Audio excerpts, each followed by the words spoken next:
दुश्मनी मेरे से है, दुश्मनी केजरीवाल से है। दिल्ली के 2 करोड़ लोगों से क्यों बदला ले रहे हो तुम लोग? अरे मेरे से दुश्मनी है, मेरे को गालियां दे लो यार। दिल्ली के लोगों का इलाज तो मत रोको कम से कम। इन्होंने फरिश्ते स्कीम बंद करा दी। इन लोगों ने, इतने घटिया किस्म के लोग हैं ये लोग।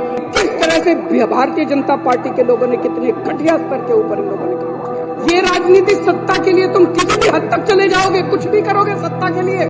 हम लोग व्यवस्था बदल रहे हैं, बहुत बड़ा काम कर रहे हैं। और अब मैं आपको बताता हूं जो एक दर्दनाक कहानी है कि इन लोगों ने किस तरह से ये सारे काम रोक, जब इन्होंने देखा कि जो काम केजरीवाल कर रहा है ये काम तो हमसे होते नहीं, ना हमसे स्कूल बनते, ना हमसे अस्पताल बनते, ना हमसे बिजली का काम होता, ना हमसे पानी का काम होता, ना हमसे सिंचाई का काम होता, ना हमसे दलाल खत्म, हमसे और ना हमारी इच्छा भी को पैसे कमाने हैं इन्होंने।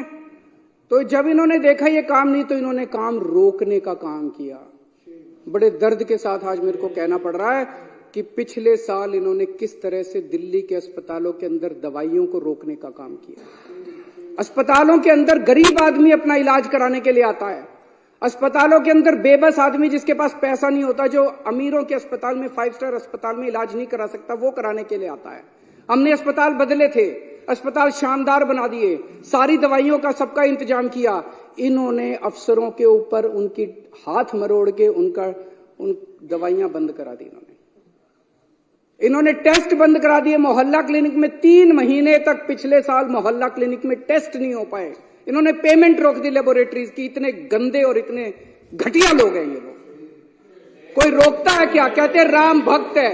भगवान राम ने कभी नहीं कहा था कि गरीबों की दवाइयां रोको, गरीबों के पाप लगेगा तुम लोगों को। पता नहीं किस मिट्टी के बने हैं, पाप लगेगा आपको। विधुड़ी जी, आपकी पार्टी ने जो ये काम किया दवाइयां रोकने का और टेस्ट रोकने का और सारे अस्पतालों का इलाज रोकने का, गंदी बात है ये। बता के जाना, आप भी रुक जाओ, बता के जाना अपनी पार्टी वालों को क्यों किया उन लोगों ने।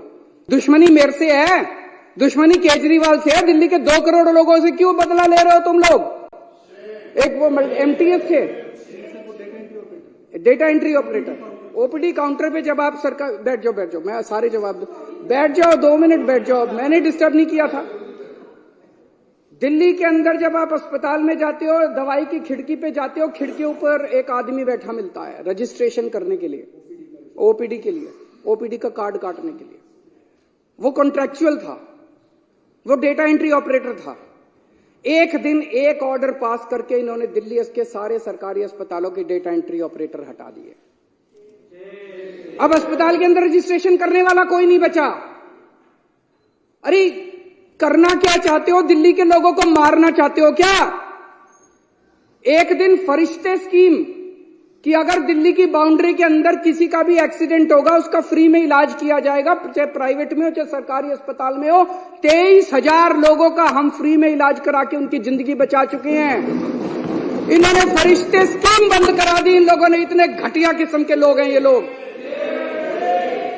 मेरा दिल रोता है जब मैं ये सारी चीजें, मैं जानता हूं किसी दिन लिखूंगा ये सब कि किस तरह से भारतीय जनता पार्टी के लोगों ने कितने घटिया स्तर के ऊपर इन लोगों ने काम किया है।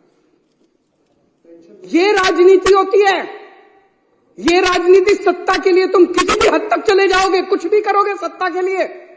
अरे मेरे से दुश्मनी है, मेरे को गालियां दे लो यार। दिल्ली के लोगों का इलाज तो मत रोको कम से कम। आप लोगों को लगेगा केजरीवाल झूठ बोल रहा है। भाई सरकार तो हमारी है, फिर ये कैसे रोक सकते हैं? ऐसा मन में आएगा ना कि भाई सरकार तो हमारी है, सरकार तो केजरीवाल की है, फिर ये कैसे रोक सकते हैं? मैं बताता हूं कैसे रोक सकते हैं। सर्विसेज इनके पास है। सर्विसेज का मतलब ट्रांसफर पोस्टिंग, किस अफसर को कहां लगाना है, कहां से हटाना है, किस अफसर के खिलाफ कार्रवाई करनी है। अगर कोई अफसर करप्शन करता है तो उसके खिलाफ कार्रवाई, डिसिप्लिनरी प्रोसीडिंग, विजिलेंस, जेल भेजना, ये सारा इनके पास है। पूरा अफसरशाही के ऊपर और स्टाफ के ऊपर और कर्मचारियों के ऊपर इनका कंट्रोल है।